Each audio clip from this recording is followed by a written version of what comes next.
Hi guys, good morning. কেমন আছো তোমরা সবাই? Welcome back to the channel. Welcome তোমাদের একটা নতুন ভিডিওতে। একটু আগেই রান্না করতে করতে এই কাচের বোলটা আমার হাত থেকে পড়ে দেখো ভেঙে গেছে। আর ভেঙে গেছে তো গেছে, আমার পাটাও কেটে গেছে। পা কেটে পুরো রক্ত বেরোচ্ছে। বাড়ি থেকে যে সমস্ত সেরামিক বা কাচের জিনিসপত্র আমি নিয়ে এসেছিলাম বা এখানে যেগুলো কিনেছিলাম, তার মধ্যে অর্ধেকটাই না আমি ভেঙে ফেলেছি। এই বাসনপত্র আমার হাত থেকে না প্রচুর পড়ে যায়। আর তার মধ্যে যখন কাচের বাসন হয় তখন তার কথাই নেই, হাত থেকে পড়া মাত্রই শেষ। সকাল সকাল পছন্দের একটা বাটি ভেঙে গেল, মনটা বড্ড খারাপ। কিন্তু কী করব, মন খারাপ হলেও তো কাজকর্ম করতেই হবে। আজকে খুব সুন্দর রোদ উঠেছে। বিগত দুদিন ধরে মাঝরাত হলেই ঝড় বৃষ্টি প্রচণ্ড পরিমাণে হচ্ছে। আজকে আরও বেশি হয়েছে। চারপাশটা পুরো জলে দেখো থই থই করছে। ভোরবেলা ঝড় বৃষ্টি হলেও দিনের বেলা দেখছি ভালোই রোদ উঠছে। তাই ভাবলাম এই বেডশিটটা দুদিন ধরে কাচা হয়েছে কিন্তু মেলা হচ্ছে না, যেহেতু প্রচণ্ড রোদ থাকে না, আমি ছাদে আসি না। এখন যেহেতু সকাল সকাল রোদের তাপটা এখনও সেইভাবে আসেনি, তাই এসে আগে বেডশিটটা মেলে দিলাম। পুরো ছাদটাতে একদম জল জমে রয়েছে, তাহলে বোঝাই যাচ্ছে কালকে কি পরিমাণ বৃষ্টি হয়েছে। আমাদের বাড়ির পেছনেরই পুকুরটা কি অবস্থা শুধু দেখো, জলে পুরো থই থই করছে। এখানে এত জল থাকে না, পরপর দুদিন ধরে টানা বৃষ্টি হচ্ছে তো এই জন্য চারদিকটা পুরো জলে ভরে গেছে। কালকে যেহেতু প্রচুর বৃষ্টি হয়েছে, খুব স্বাভাবিকভাবে আজকে কারেন্ট নেই।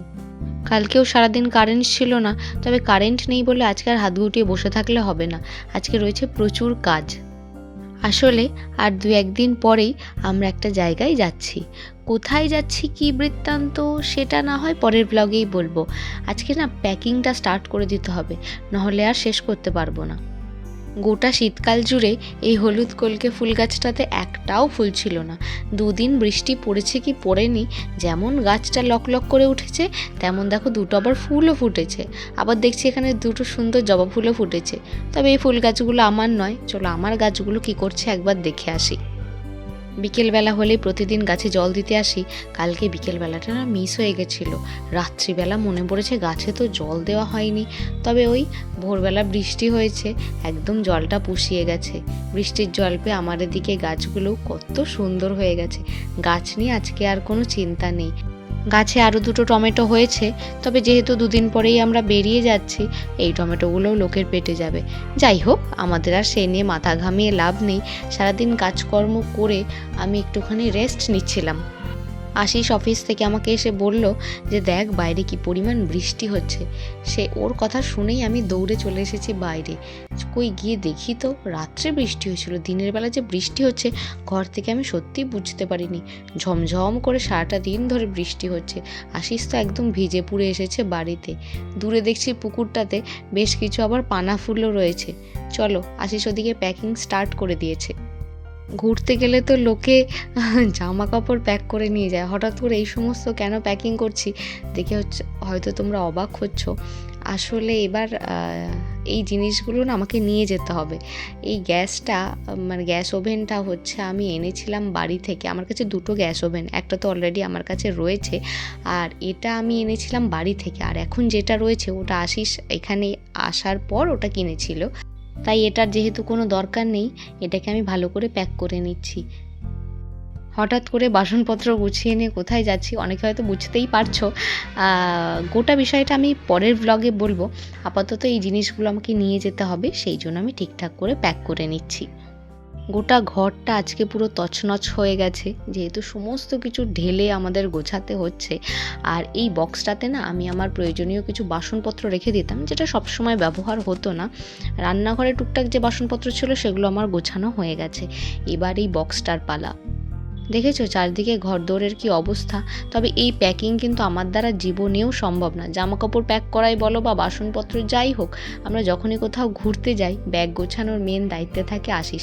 ও এত ভালোভাবে সমস্তটা অর্গানাইজ করে, তো আমার ওখানে হাত দিলে চলে না। আসলে আমি ঠিকঠাক করে খুব একটা গোছাতে পারি না। যখন প্রথম এখানে এসেছিলাম মা ভেবেছিল ট্রেনে করে যাচ্ছি, যদি গ্লাস লাগে, তাই এই প্লাস্টিকের গ্লাসগুলোকে নিয়ে এসেছিল। দেখো একটা বছর হয়ে গেছে গ্লাসগুলো এখানেই রয়েছে। বাসনের এই বক্সটা খুলে কত কিছু যে পেলাম তার কোনো ঠিক নেই। নতুন দুটো হাতাও বেরোলো, যেগুলোর কথা আমি বিলক্ষণ ভুলে গেছিলাম। যাই হোক, এই বক্সটাকে ফাঁকা করে দিয়েছি। এর মধ্যে রাখবো কিছু জামা কাপড়। বাসনপত্রগুলো খুব একটা দরকার নেই। এই যে গোছাতে গোছাতে এই বড় সাদা ব্যাগটা পুরো ভরে গেছে। এটা মোটামুটি গোছানো হয়ে গেছে, তবে এখনও এতগুলো জিনিস রয়েছে যেগুলোকে আমাদের সাথে করে নিয়ে যেতে হবে। কিভাবে নিয়ে যাব সে চিন্তাই করছে আশিস। বাসনপত্রের সাথে কসমেটিক্স, জামা কাপড় সমস্ত কিছুই তো গোছাতে হবে।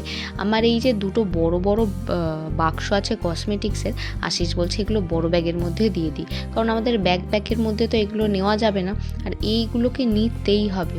সেই জন্য এই বড় ব্যাগটাতে আরেকটা বড় ব্যাগ নিতে হবে, সেইটার মধ্যে গুছিয়ে নেব। দুপুর বেলাটা এই সমস্ত গোছাতে গোছাতে না আমাদের মাথা পুরো খারাপ হয়ে গেছে। চলে এসেছি তাই ছাদে, তবে এই যে বৃষ্টির খবর তো আমি জানতাম না। এসে দেখি বেডশিটটা পুরো ভিজে চপচপে হয়ে গেছে।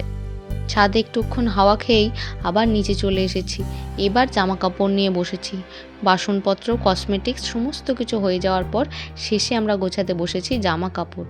আর খাটটার অবস্থা দেখো, আর ওর কায়দা কানুন শুধু দেখো। আমার জামা কাপড় হলে সেটাকে ওরকম ছুঁড়ে ছুঁড়ে পেছনের দিকে ফেলছে, মানে মেনলি ওর জামা কাপড় আমার জামা কাপড় আলাদা করছে, কিন্তু ওর কায়দাখানা শুধু দেখো। আমার জিনিসপত্রকে ছুঁড়ে ছুঁড়ে খাটে ফেলছে আর নিজের জিনিসগুলোকে পাশে ট্রলি ব্যাগে রাখছে। ওর কথা হচ্ছে, দুটো ট্রলি ব্যাগ ভর্তি তোর জামা কাপড়, কিন্তু তুই সবসময় বলিস তোর জামা কাপড় নেই। এটা আমাদের সবারই সমস্যা, এটা বলে লাভ নেই।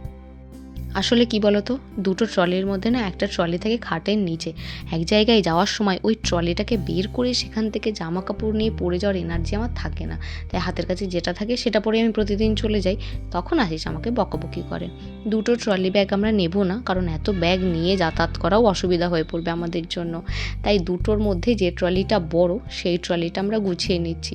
তবে এখনও এতগুলো জামা কাপড় রয়েছে, সব নিয়ে যাব না, শীতের জামা কাপড়ের তো কোনো দরকার নেই। তাই ওগুলোকে ভালো করে ভাঁজ করে আলাদা একটা জায়গায় রেখে দেব।